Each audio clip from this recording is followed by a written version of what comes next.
الحمد للہ رب العالمین والصلاة والسلام علی سید الانبیاء والمرسلین اما بعد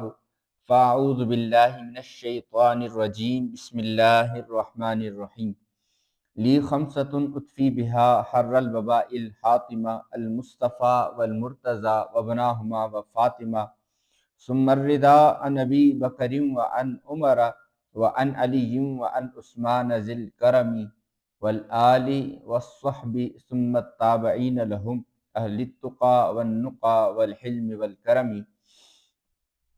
آج انشاءاللہ عز و جل صحیح بخاری شریف سے ہم کتاب العلم کا باب رفع العلم وظہور الجہل، یعنی قیامت کی جو نشانی احادیث مبارکہ کے اندر بیان کی گئی ہیں، ان نشانیوں میں سے یہ بھی ہے کہ علم اٹھا لیا جائے گا اور جہالت جو ہے وہ ظاہر ہو جائے گی، جہالت کا غلبہ ہو جائے گا۔ تو اس حوالے سے جو ہے وہ احادیث مبارکہ بیان کی جائیں گی۔ وقال ربیعۃ لا ينبغي لأحد عنده شيء من العلم ان يضيع نفسه۔ اب اس حوالے سے آگے احادیث مبارکہ ہے۔ حدثنا عمران بن میسرۃ قال حدثنا عبد الوارث عن ابی الطیاح عن انس رضی اللہ عنہ قال قال رسول اللہ صلی اللہ علیہ وسلم ان من اشراط الساعة ان يرفع العلم ويثبت الجہل وتشرب الخمر ويظہر الزنا۔ حضرت انس رضی اللہ تعالیٰ عنہ سے روایت ہے کہ رسول اللہ صلی اللہ تعالیٰ علیہ وآلہ وسلم نے ارشاد فرمایا، بے شک قیامت کی علامات میں سے یہ بھی ہے کہ علم اٹھا لیا جائے گا، جہالت کا غلبہ ہوگا، شراب پی جائے گی اور بدکاری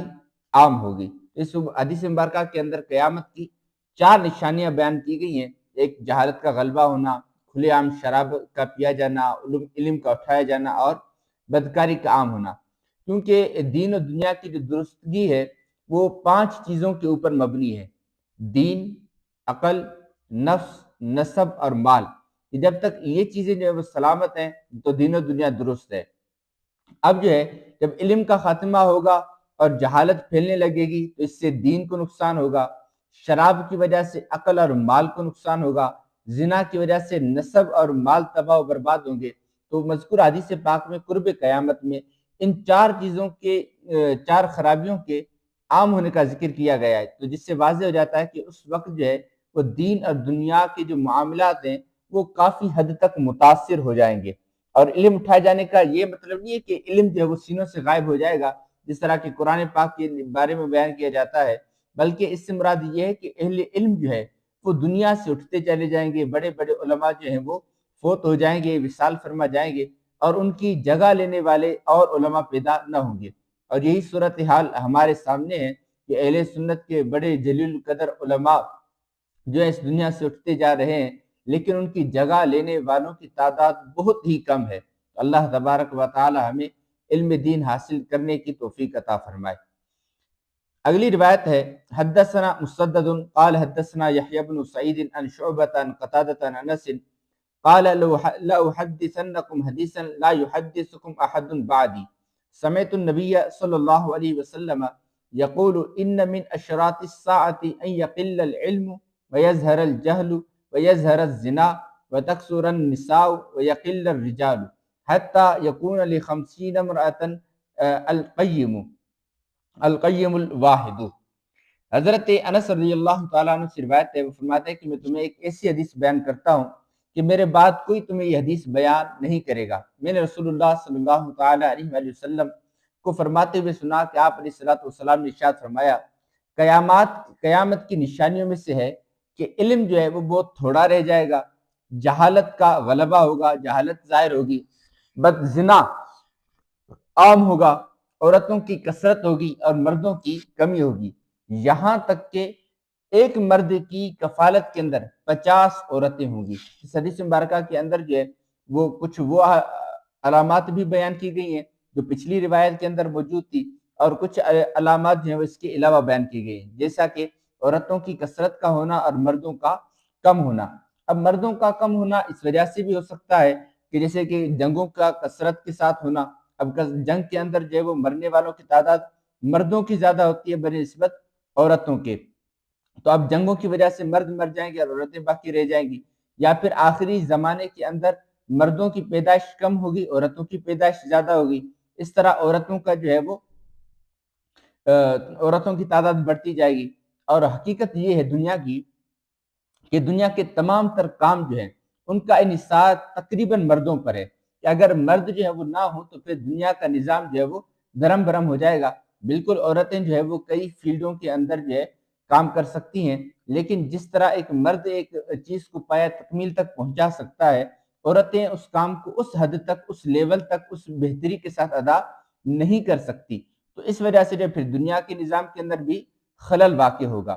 پھر اور حدیث مبارکہ کے اندر جو الفاظ آخر میں ارشاد فرمائے گئے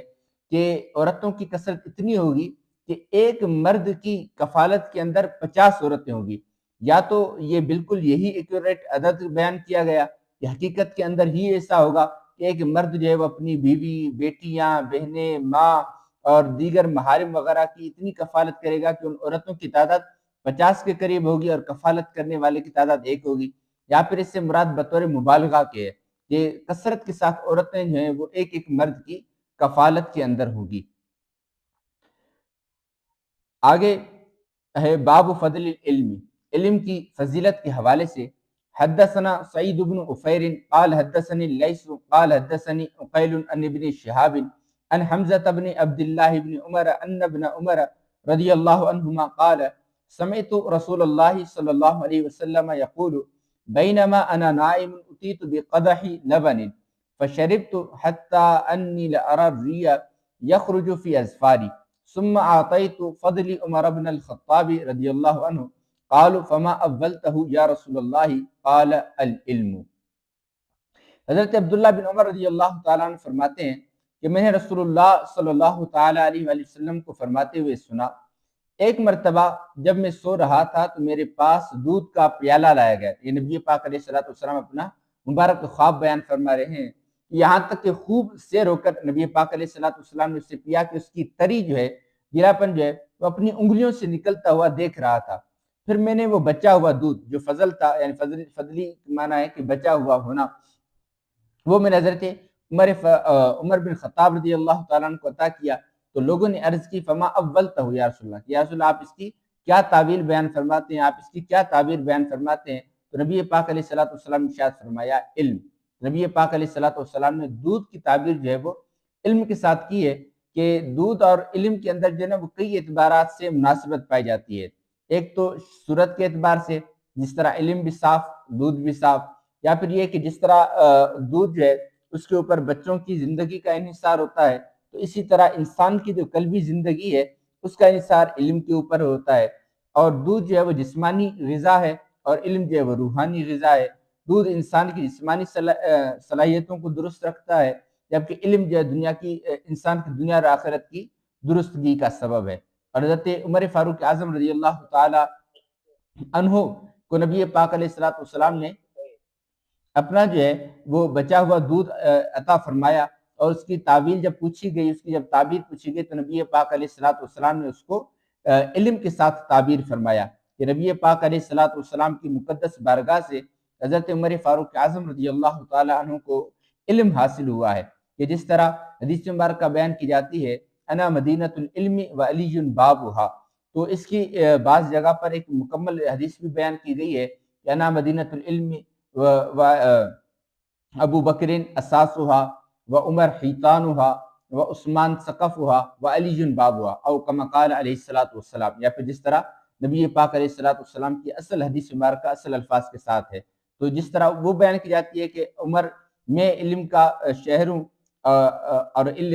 عمر جو ابو بکر جو ہیں وہ اس کی بنیاد ہیں، حضرت عمر اس کی دیواریں ہیں، حضرت عثمان اس کی چھت ہیں، اور حضرت مولا علی اس کے دروازے ہیں۔ تو حضرت عمر فاروق اعظم رضی اللہ تعالیٰ عنہ کو بھی نبی پاک علیہ السلام کی بارگاہ سے کثیر علم عطا فرمایا گیا، اور خواب کی تعبیر کو پوچھنا اور اس کا جواب دینا بھی اس حدیث مبارکہ سے ثابت ہے کہ کسی عالم سے، کسی جاننے والے سے تعبیر پوچھی جائے اور پھر وہ اس کا جواب بھی دے۔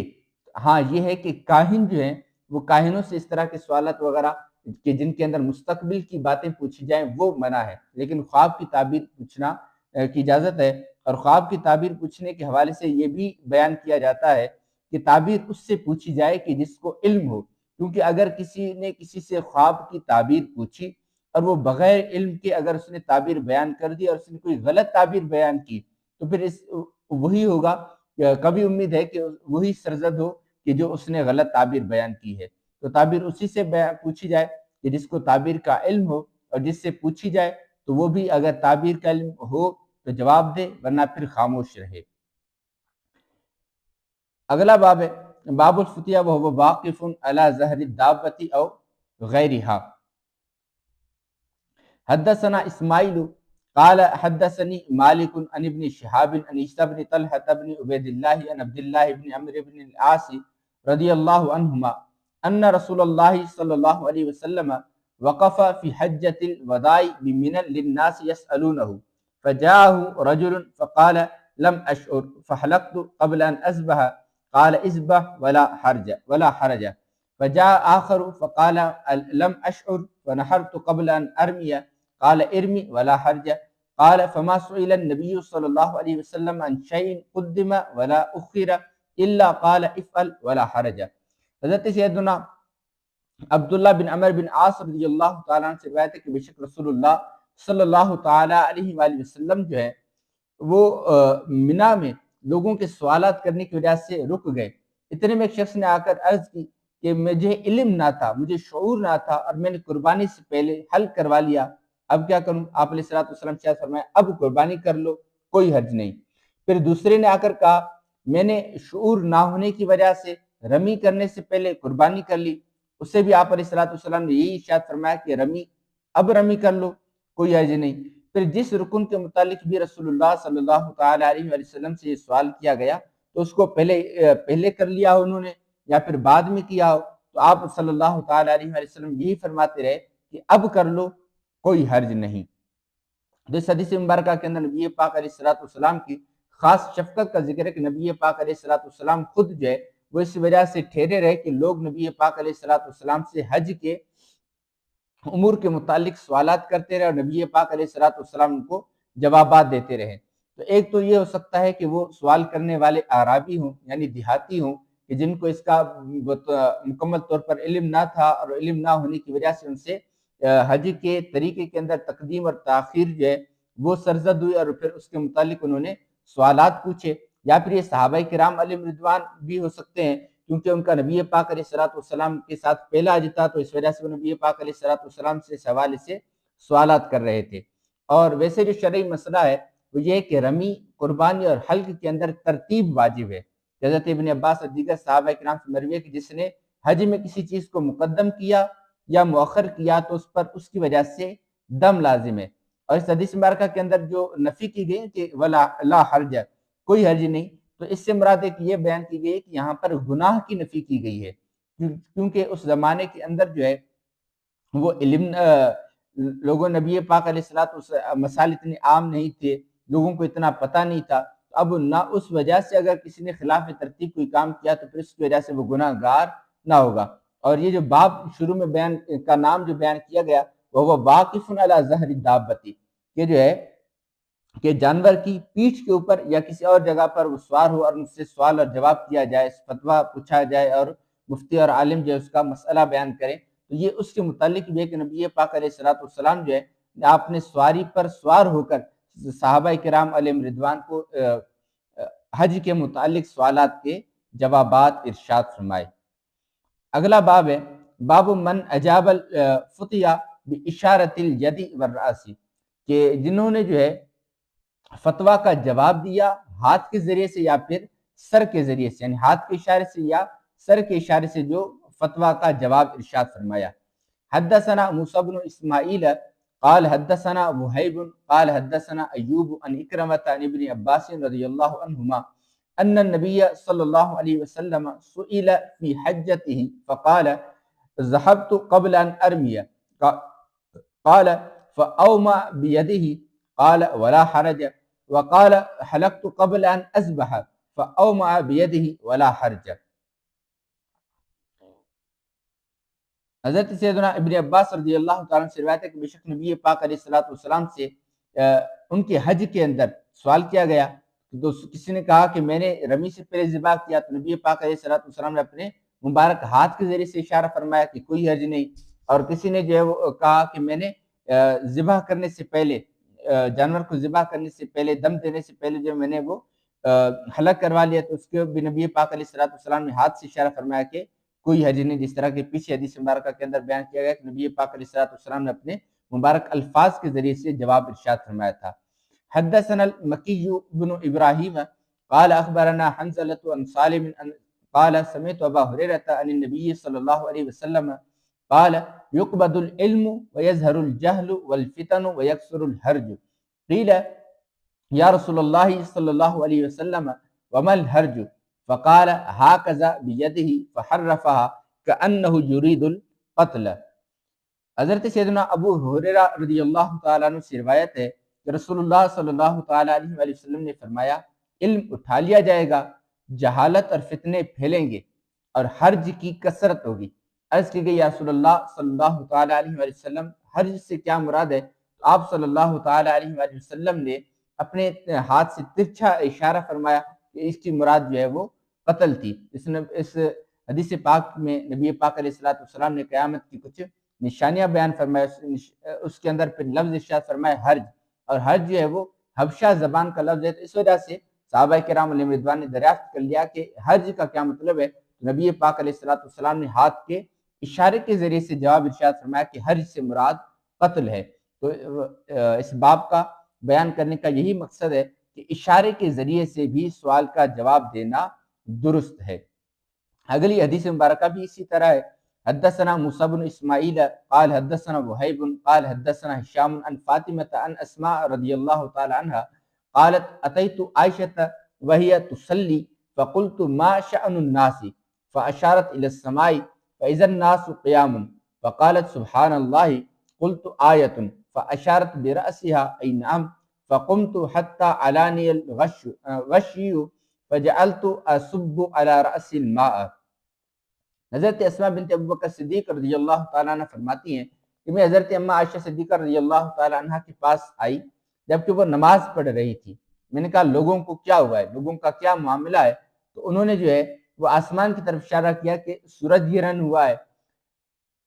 اس وقت لوگ نماز کے قیام میں موجود تھے۔ فَإِذَا النَّاسُ قِيَامٌ فَقَالَتْ سُبْحَانَ اللَّهِ، انہوں نے کہا سبحان اللہ۔ میں نے پوچھا کوئی نشانی ہے، یعنی سورج گرہن عذاب کی نشانی ہے یا پھر قیامت کی نشانی ہے؟ تو آپ نے سر کے اشارے سے جواب دیا کہ جی ہاں۔ کہتے ہیں کہ پھر میں بھی جو ہے وہ قیام کے اندر کھڑی ہو گئی، یہاں تک کہ طویل قیام کی وجہ سے علانی الغش، میرے اوپر جو ہے وہ غشی طاری ہو گئی، تو میں اپنے سر کے اوپر پانی ڈالنے لگی۔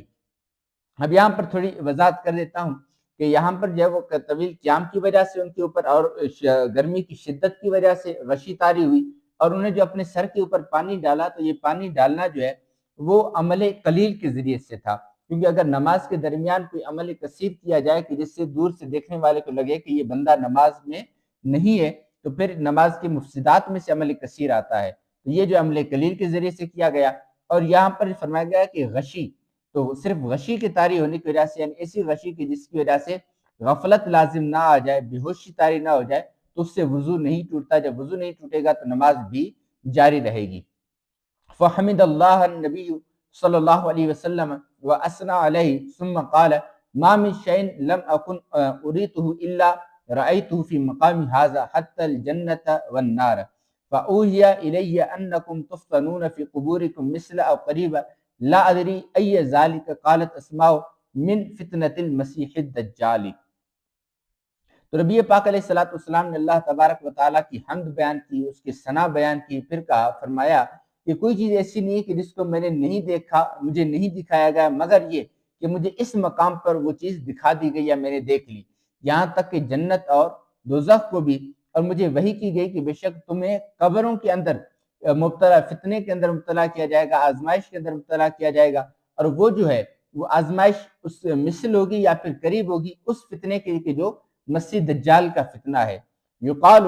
ما علمک بہذا الرجل، کہا جائے گا کہ تمہارا اس شخص کے بارے میں کیا علم ہے، تم اس شخص کے بارے میں۔ نبی پاک علیہ الصلوۃ والسلام کی مبارک زیارت قبر کے اندر کروائی جائے گی، اور پھر نبی پاک علیہ الصلوۃ والسلام کے متعلق فرشتے جو ہیں وہ اس قبر والے سے سوال کریں گے کہ تم ان کے بارے میں کیا جانتے ہو۔ فَأَمَّا الْمُؤْمِنُ أَوِ الْمُوقِنُ، تو بہرحال جو مومن ہوگا، ایمان رکھنے والا ہوگا، یا پھر جو یقین رکھنے والا ہوگا، وہ تو یہ جواب کہے گا کہ لا ادری ایہما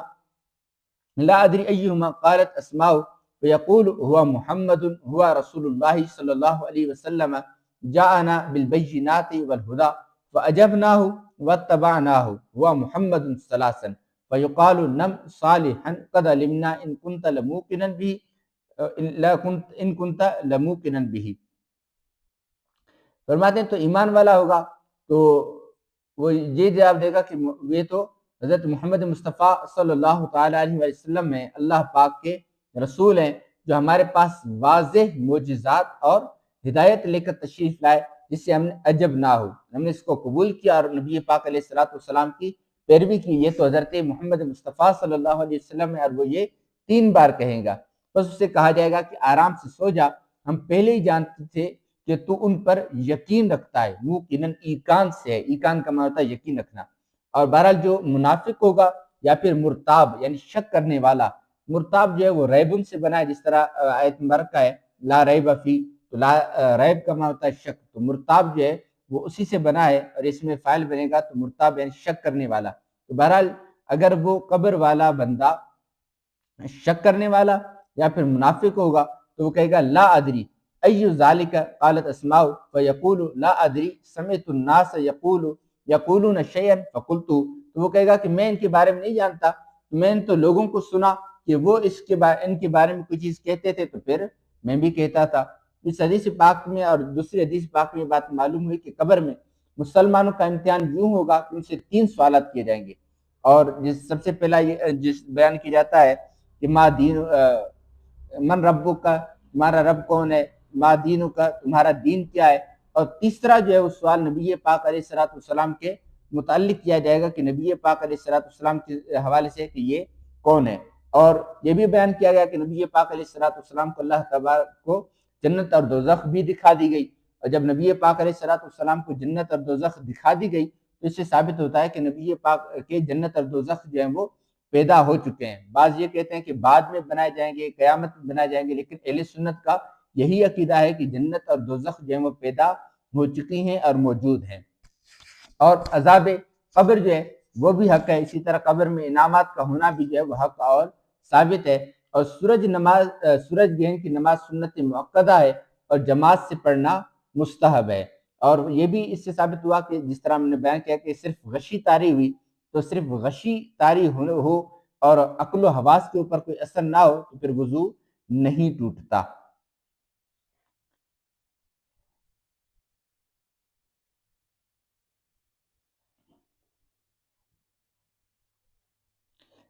اگلا باب تحرید النبی صلی اللہ علیہ وسلم وفد عبد القیس یحفظ الایمان والعلم ویخبر من وراءہم، کہ نبی پاک علیہ السلام کا وفد عبد القیس کو ابھارنا اس پر کہ وہ اپنے ایمان اور علم کی حفاظت کریں اور وہ خبر دیں من وراءہم کہ جو ان کے پیچھے ہیں. وقال مالک بن حویرث قال لنا النبی صلی اللہ علیہ وسلم ارجعوا الی اہلکم فعلموہم، نبی پاک نے فرمایا کہ تم اپنے اہل کی طرف لوٹ جاؤ اور فعلموہم، تم ان کو علم سکھاؤ.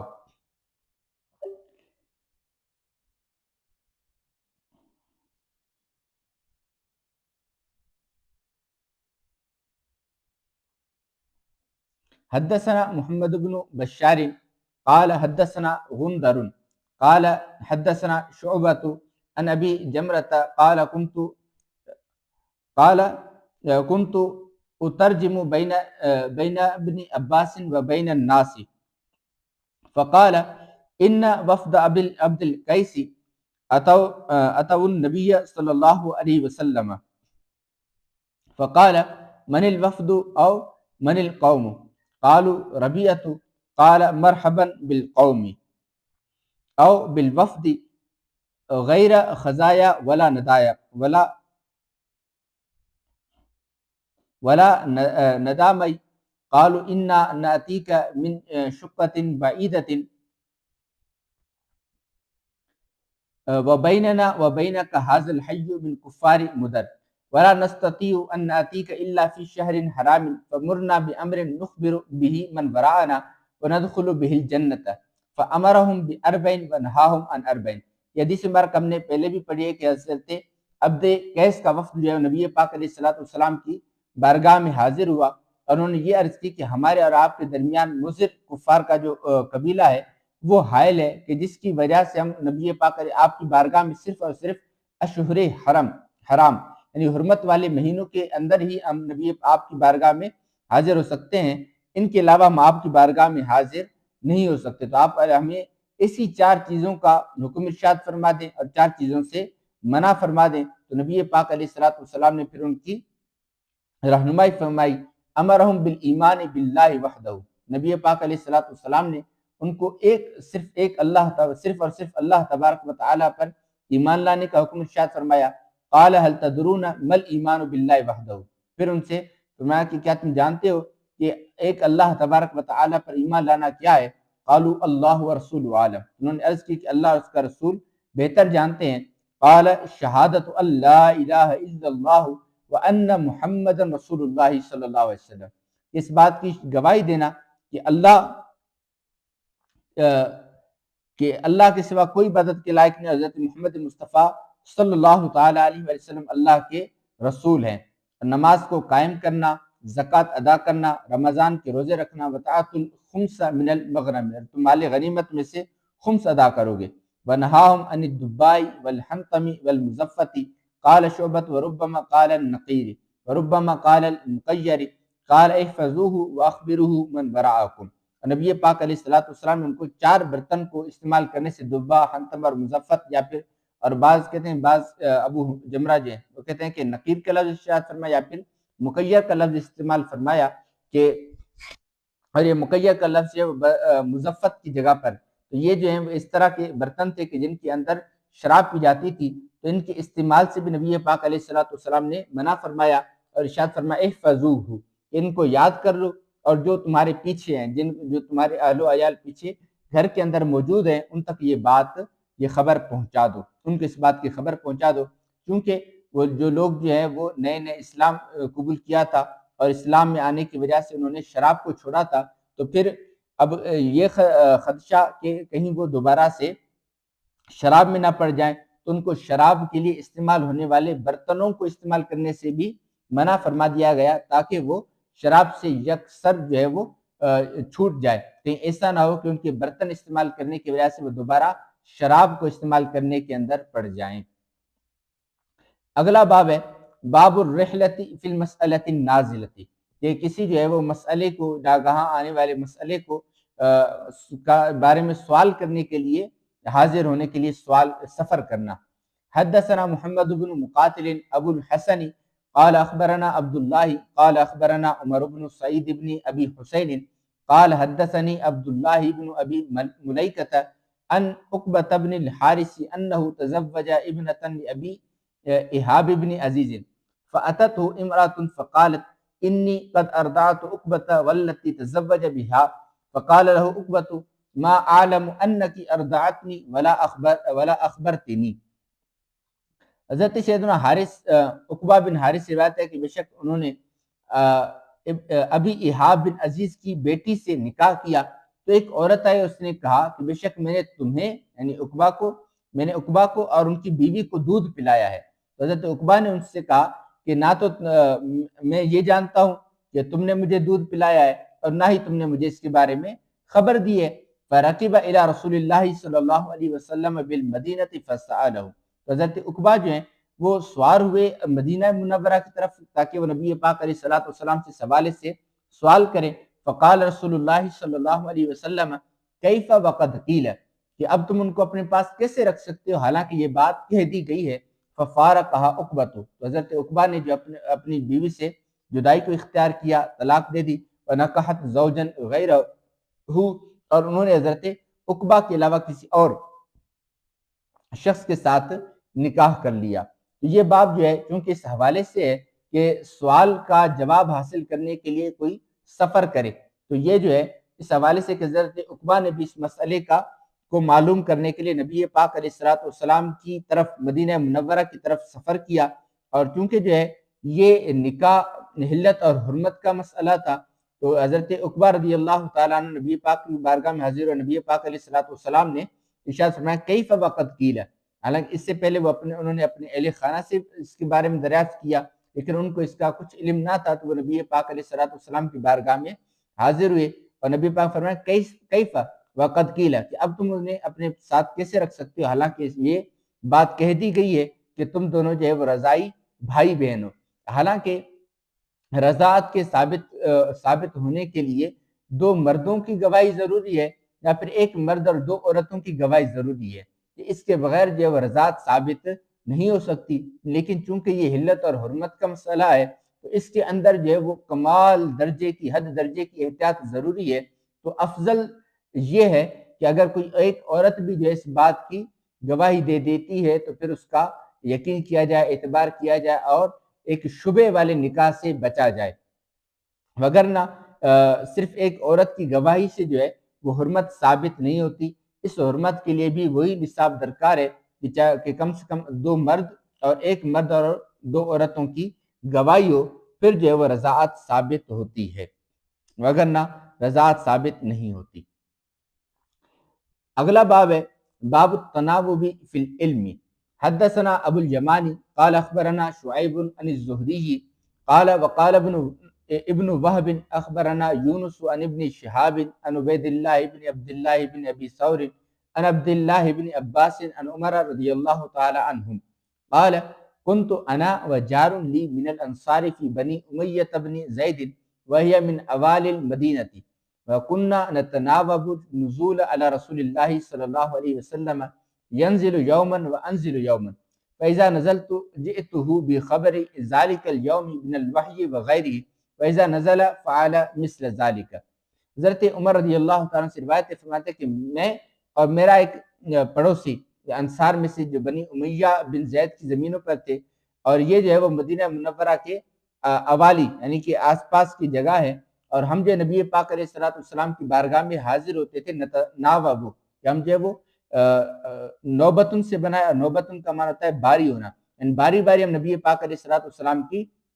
بارگاہ میں حاضر ہوتے۔ ینزل یومن، ایک دن وہ نبی پاک کی بارگاہ میں حاضر ہوتا، وانزل یومن، اور ایک دن میں نبی پاک علیہ الصلوۃ والسلام کی بارگاہ میں حاضر ہوتا۔ فاذا نزلت جئتہ،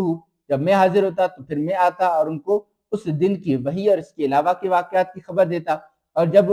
وہ حاضر ہوتے تو پھر وہ بھی اسی کی مثل کرتے کہ وہ بھی نبی پاک علیہ الصلوۃ والسلام کی بارگاہ میں حاضر ہوتے، پھر وہاں اس دن جو وحی نازل ہوتی، جو واقعات ہوتے، جو سوالات جوابات، جو کام وہاں پر ہوتے، وہ نبی پاک علیہ الصلوۃ والسلام کی بارگاہ کی تمام چیزیں آ کر ان کو بیان کر دیا کرتے تھے۔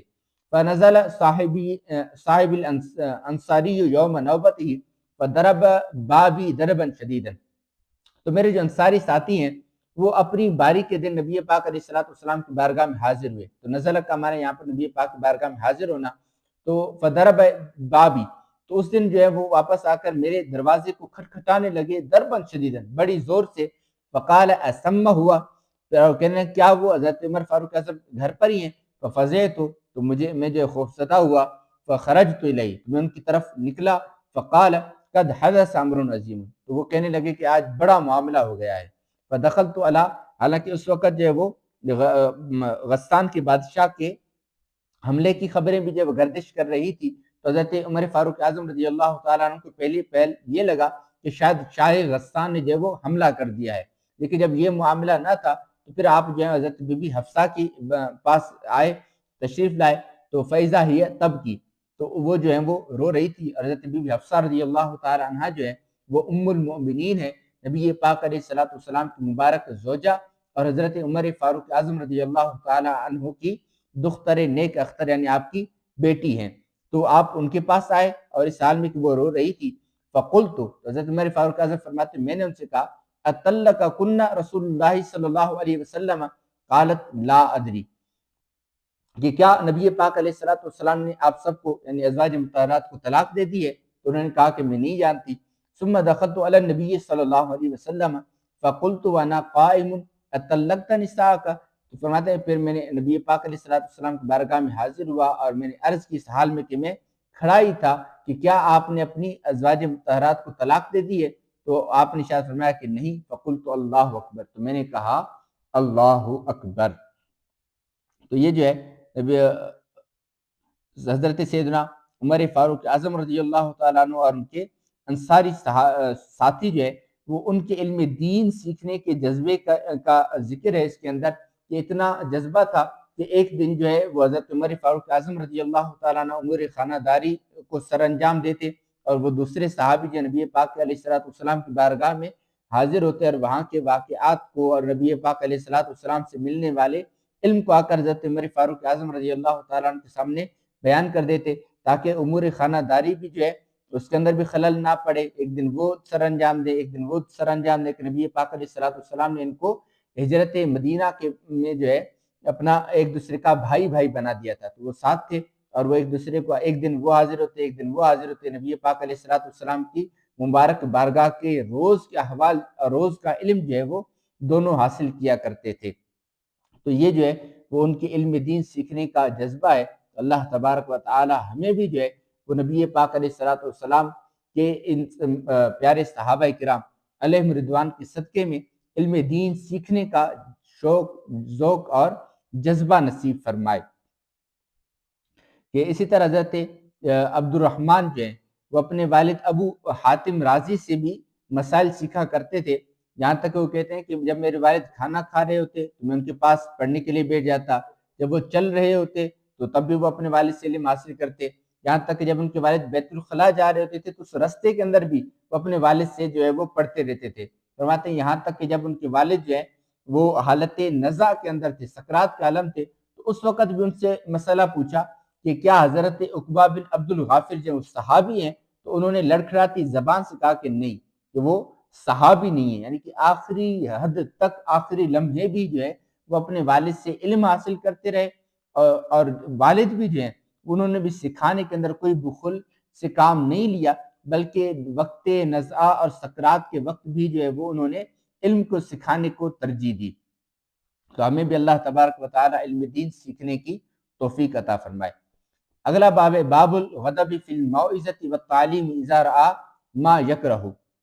حدثنا محمد بن کثیر قال اخبرنی سفیان عن ابن ابی خالد عن قیس بن ابی حازم عن ابی مسعود الانصاری قال قال رجل یا رسول اللہ لا اکاد ادرک الصلاۃ مما یطول بنا فلان، کہ انہوں نے نبی پاک علیہ الصلوۃ والسلام کی بارگاہ میں عرض کی کہ یا رسول اللہ ممکن ہے کہ لا اکادو، کہ ہو سکتا ہے کہ میں نماز کے اندر شامل نہ ہو سکوں، اس کی وجہ سے کہ جو وہ ہمارے اوپر نماز کو طویل کیا کرتے ہیں، یعنی طویل نماز پڑھاتے ہیں، تو اس کی وجہ سے ہو سکتا ہے کہ میں نماز کے اندر شامل نہ ہو سکوں۔ فما رأیت النبی صلی اللہ علیہ وسلم فی موعظۃ اشد غضبا من یومئذ، فرماتے ہیں تو میں نے نبی پاک علیہ الصلوۃ والسلام کو موعظہ یعنی کہ نصیحت کرتے ہوئے، بیان کرتے ہوئے اس دن سے زیادہ کبھی جو ہے وہ غصے کی حالت میں، غضب کی حالت میں نہیں دیکھا۔ نبی پاک علیہ الصلوۃ والسلام نے ارشاد فرمایا ایھا الناس انکم منفرون فمن صلی بالناس فلیخفف فان فیہم المریض والضعیف وذا الحاجۃ، کہ آپ نے ارشاد فرمایا اے لوگو تم نمازیوں کو بیزار کرتے ہو، تم میں سے جو بھی لوگوں کو نماز پڑھائے اسے چاہیے کہ تخفیف سے کام لے، یعنی قیام اور رکوع لمبے نہ کرے، کیونکہ ان میں مریض، کمزور اور ضرورت مند بھی ہوتے ہیں۔ تو یہ جو ہے وہ دین اسلام کی ہدایات میں سے ہے، دین اسلام کی رہنمائی میں سے ہے۔ اسلام جو ہے وہ دین فطرت ہے، نہ تو اسلام کے اندر افراط ہے نہ اسلام کے اندر تفریط ہے، بلکہ دین اسلام کے اندر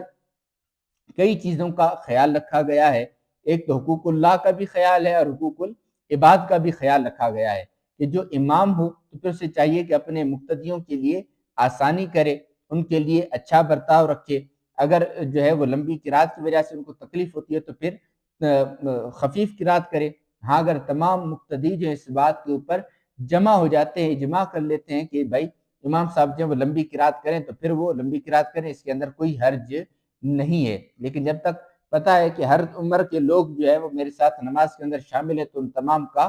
خیال رکھنا امام کو چاہیے کہ وہ ان کے تمام کا خیال رکھے، کہ اسی سے جو ہے وہ لوگ زیادہ نماز کے قریب آئیں گے، نماز پڑھنے کی عادت ان کی بنے گی، ورنہ پھر وہ متنفر ہو کر نماز سے دور ہو جائیں گے۔ اگلی حدیث مبارکہ ہے حدثنا عبداللہ بن محمد قال حدثنا ابو عامر الاقدی قال حدثنا سلیمان بن بلال المدینی عن ربیعہ بن ابی عبد الرحمن عن یزید مولا المنعبائسی عن زید بن خالد الجہنی رضی اللہ عنہ ان النبی صلی اللہ علیہ وسلم سألہ رجل من اللقطة فقال عارف بكاءها أو قال بآها وإفاسها ثم عرفها سنة ثم استمتع بها فإن جاء ربها فأدها إليه قال فضالة الإبل فغضب حتى احمرت وجنتاه أو قال احمر وجهه فقال ما لك ولها ماها سقاؤها وحذاؤها ترد الماء وترأى الشجر فزرها حتى يلقاها ربها قال فضالة الغنم قال لك او لأخيك او للذئب. حضرت سیدنا خالد بن زید بن خالد جوہنی رضی اللہ تعالیٰ سے روایت ہے کہ ایک شخص نے آقا کریم صلی اللہ تعالیٰ علیہ وآلہ وسلم سے لقطہ کے بارے میں پوچھا تو آپ نے اس کی بندش، برتن یا تھیلی کے بارے میں فرمایا کہ اسے پہچان لو اور 1 سال تک اعلان کرو، پھر اس سے فائدہ حاصل کرو، اور اگر اس کا مالک آ جائے تو وہ چیز اسے دے دو۔ پھر اس نے پوچھا کہ گمشدہ اونٹ کا کیا حکم ہے؟ تو نبی پاک علیہ السلام نے جلال کا اظہار فرمایا اور آپ کے دونوں رخسار یا آپ کا چہرہ مبارک سرخ ہو گیا اور فرمایا تمہیں اس سے کیا مطلب ہے؟ اس کی مشک اور جوتے اس کے ساتھ ہیں، وہ خود پانی پر پہنچ کر پی لے گا اور درختوں کو چرتا رہے گا، تو اسے چھوڑ دے یہاں تک کہ اس کا مالک اسے ڈھونڈ لے۔ اس نے پوچھا کہ گمشدہ بکری کا کیا حکم ہے؟ تو رسول اللہ صلی اللہ تعالیٰ علیہ وآلہ وسلم نے فرمایا وہ تیری یا تیرے بھائی کی یا پھر بھیڑیے کی ہے۔ اس حدیث پاک میں لقطے کی حفاظت کرنے اور اسے مالک تک پہنچانے کا انتظام کرنے کا حکم دیا گیا ہے، اس لیے کہ گری پڑی چیزیں جو ہے وہ ضائع ہونے سے محفوظ ہوں۔ تو لقطہ اس مال کو کہتے ہیں جو کہیں پڑا ہوا ملے۔ تو لقطے کا ایک تو حکم یہ ہے کہ بندہ نہ اٹھائے، اگر اٹھا لے تو پھر اس کے مالک کو تلاش کرے، کہ جب اس کو تلاش کرتا رہے، جب اس کا مالک مل جائے تو پھر لقطہ اس کے حوالے کر دے۔ لیکن اگر اس کے مالک کے ملنے کی امید ختم ہو جائے تو پھر کسی غریب مسکین کو دے دے، اگر خود غریب مسکین تو استعمال کر لے، لیکن جب اس کا مالک جس بھی عرصے کے بعد آئے تو پھر وہ اس کو لوٹا کر دینا اس کے اوپر لازم ہے۔ پھر آگے جب اونٹ کے بارے میں سوال کیا گیا تو پھر اس پر جو ہے نبی پاک علیہ السلام نے جلال کا اظہار فرمایا کہ اونٹ جو ہے وہ خود تو اپنی حفاظت کرنے کے اوپر قادر ہے، لمبا چوڑا ہے، اس کو کیا ہو جائے گا تو اس کو چھوڑ دیا جائے کہ وہ گھومتا رہے یہاں تک کہ اپنے مالک کو مل جائے۔ ہم بکری جو ہے اگر بکری کے اوپر یہ خوف ہو کہ بھیڑیا اس کو کھا لے گا تو پھر اس کو اٹھا لے، لیکن وہاں پر پھر یہی پھر حکم دیا جائے گا کہ وہ اس کے بارے میں جو ہے وہ اعلان کرتا رہے یہاں تک کہ وہ بھی اپنے مالک تک پہنچ جائے۔ اگلے حدیث مبارکہ ہے حدثنا محمد بن العلاء قال حدثنا ابو اسامہ عن برید عن ابی بردۃ عن ابی موسیٰ رضی اللہ عنہ قال سئل النبی صلی اللہ علیہ وسلم عن اشیاء کرہها فلما اکسر علیہ غضب ثم قال للناس سلونی اما شئتم فقال رجل من ابی قال ابوک حذافہ فقام آخر فقال من ابی یا رسول اللہ قال ابوک سالم مولا شیبۃ فلما رأى عمر ما في وجهه قال یا رسول اللہ انا نتوب الی اللہ عز وجل۔ حضرت ابو موسیٰ رضی اللہ تعالیٰ عنہ بیان فرماتے ہیں کہ مصطفیٰ کریم صلی اللہ تعالیٰ علیہ وآلہ وسلم سے کچھ ایسی چیزوں کے بارے میں سوال ہوا جنہیں آپ نے ناپسند فرمایا۔ جب زیادہ سوالات ہونے لگے تو آپ علیہ السلام جلال میں آ گئے، فرمایا مجھ سے جس چیز کے متعلق چاہو پوچھو۔ ایک نے پوچھا یا رسول اللہ صلی اللہ علیہ وسلم میرا باپ کون ہے؟ فرمایا تیرا باپ حذافہ ہے، وہی ان کے اصلی والد تھے۔ پھر کسی اور نے سوال کیا یا رسول اللہ میرا باپ کون ہے؟ تو آپ نے فرمایا تیرا باپ شیبہ کا غلام سالم ہے۔ جب حضرت عمر رضی اللہ تعالیٰ نے آپ کے چہرے مبارکہ پر جلال کے آثار دیکھے تو عرض کیا رسول اللہ صلی اللہ تعالیٰ علیہ وسلم ہم اللہ پاک کے حضور توبہ کرتے ہیں کہ نبی پاک علیہ السلام کو جلال کی حالت میں دیکھ کر حضرت عمر فاروق اعظم رضی اللہ تعالیٰ نبی پاک علیہ السلام کے مبارک جلال کو جو ہے وہ ٹھنڈا کرنے کے لیے اس طرح فرمایا۔ اور بعض روایتوں کے اندر آتا ہے کہ آپ جو ہے وہ جھک گئے اور عرض کرنے لگے کہ رضینا باللہ ربا وبالاسلام دینا وبمحمد صلی اللہ علیہ وسلم نبیہ، کہ ہم اللہ کے رب ہونے، اسلام کے دین ہونے اور آپ کے نبی ہونے کے اوپر، اسلام کے دین ہونے اور آپ کے نبی ہونے کے اوپر راضی ہیں۔ تو پھر نبی پاک علیہ السلام کے مبارک چہرہ انور سے جو ہے وہ غصے کے آثار جو ہیں وہ کم ہوئے۔ تو یہ حضرت عمر فاروق اعظم رضی اللہ تعالیٰ عنہ ہیں کہ جو نبی پاک علیہ السلام کے مبارک مزاج کو جاننے سمجھنے والے اور مزاج شناسہ تھے۔ اللہ تبارک و تعالی ہمیں بھی علم دین سیکھنے، سکھانے اور اس پر عمل کرنے کی توفیق عطا فرمائے، آمین بجاہ النبی الامین بحق لا الہ الا اللہ محمد رسول اللہ صلی اللہ تعالی علیہ وآلہ وصحبہ وبارک وسلم۔